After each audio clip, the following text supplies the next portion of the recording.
It's time for the final wrap-up of the year. These are the final books that I read in the year of 2022, and 2 of these books made it onto my favorites list of the year. It was an excellent way to finish off my year. Future Murphy here to provide stats. I got a comment on a recent video saying that this person misses my stats in my wrap-ups, so just for you, this month I read 5 novels, 1 novella, and I completed one manga and started 2 more. Of the things I completed, we have 4 fantasies, 1 nonfiction, 1 horror, and 1 romance. Anyway, past Murphy will tell you about some books, and then I'll join her in a minute. So the first book that I finished this month was The Rise of Kyoshi, which did not make it onto the best of the year, but I did enjoy it. So this is the story following Avatar Kyoshi. So Kyoshi is one of the previous incarnations of Avatar, and she was one of the ones that I was the most interested in learning more about from Avatar: The Last Airbender TV show. So this is the beginning of her story and kind of her life. The thing that I love the most about this is the lore, learning about her signature look, why she wears the face paint and why she carries the fans and the headdress and all that, learning about her history with her parents and her found family, the people that she lives her life with. Learning about Kyoshi Island, its origins, and what it was before it was Kyoshi Island. Learning about the world at large, even things not necessarily directly connected to Kyoshi, but just the world that this is all set in. All the lore stuff I really loved. The Avatar nerd in me was very happy with this book. The story itself, I was a little bit more lukewarm on. There were sections of the plot that I was really, really into and on the edge of my seat, and then there were sections that I had to really push myself to keep reading because it just was not engaging me at all. So I loved the lore of this story. I think that's the thing that I got the most out of it. The story itself,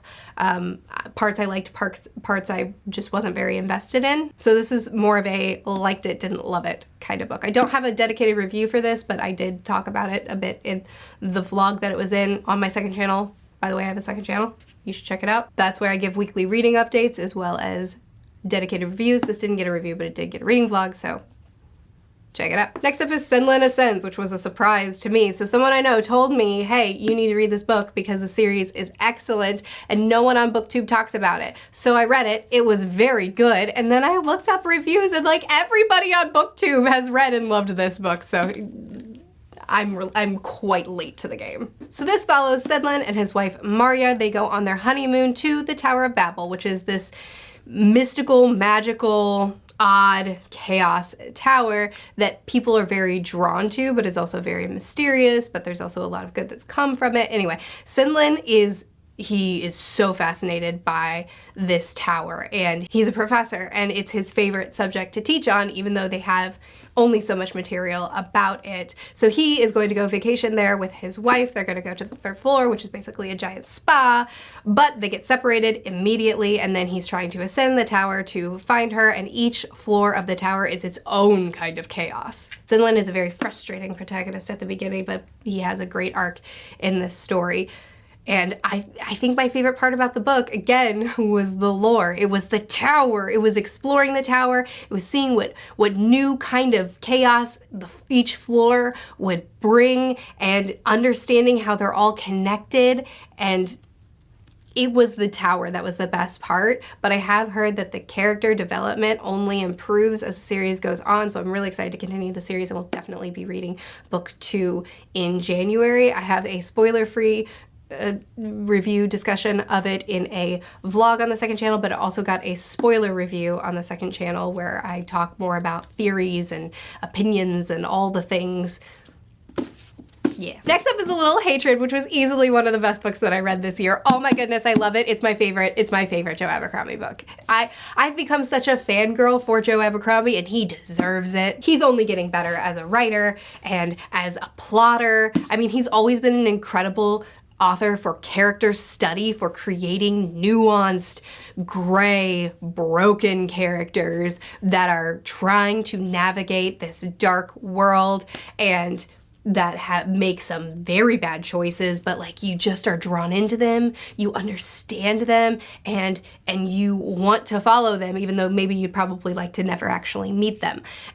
He's always been good at that, but now it's also just like the way he's weaved the previous books into this new series and And what he put me through at the end of this book, I'm just like, I'm still kind of mad at him about it, honestly, but it was so good. I don't have a single complaint. I don't think maybe there's one minor little nitpick that's not even worth mentioning. I don't have a single complaint about this book. He did it all right. The way he created these two separate conflicts, these two separate things that are happening in different regions, and the way he connected them and brought them together, and it was so good. This is technically meant to be like the 9th book to read in Abercrombie's cycle of books.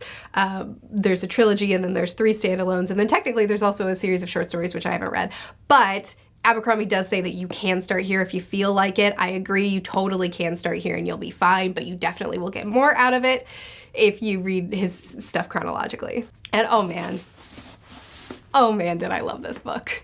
Next is Endurance, which did not make the top 10 best books of the year, but it did make the 5 honorable mentions that were in a short, which I'll link. It is known as one of the most impossible survival stories documented. The men kept rigorous journals, as well as took footage.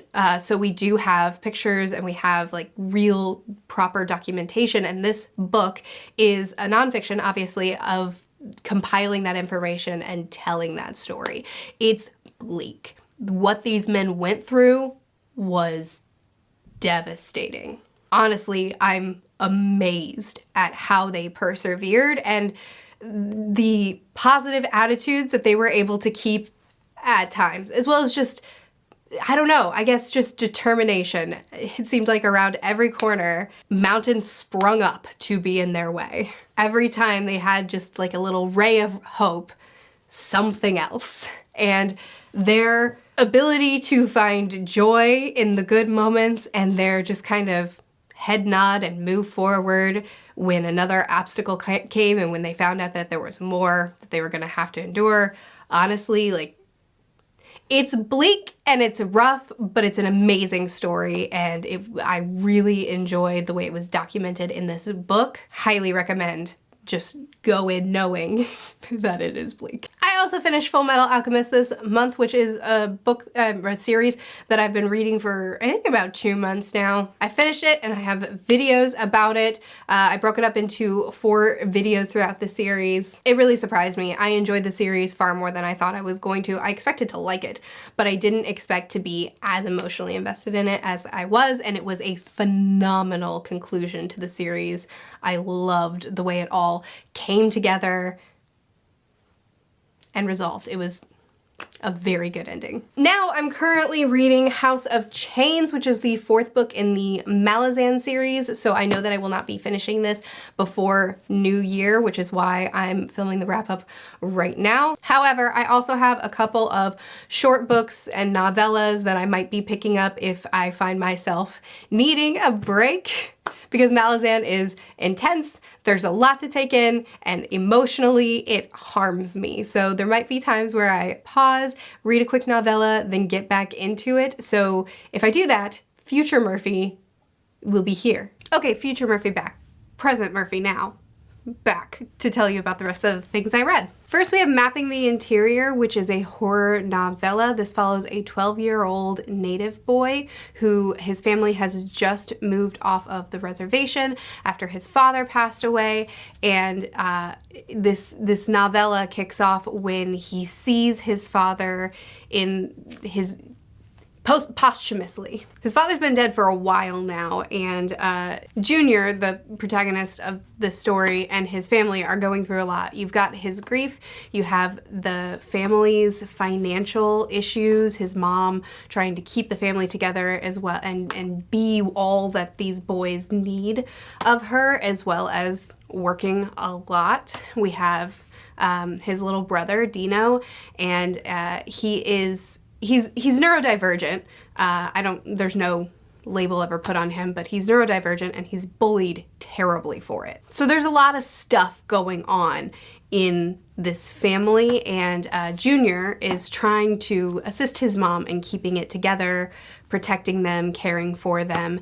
And when he starts seeing his dad show up, he is convinced that his dad is returning to save them, to save his brother specifically, but to put the family back together.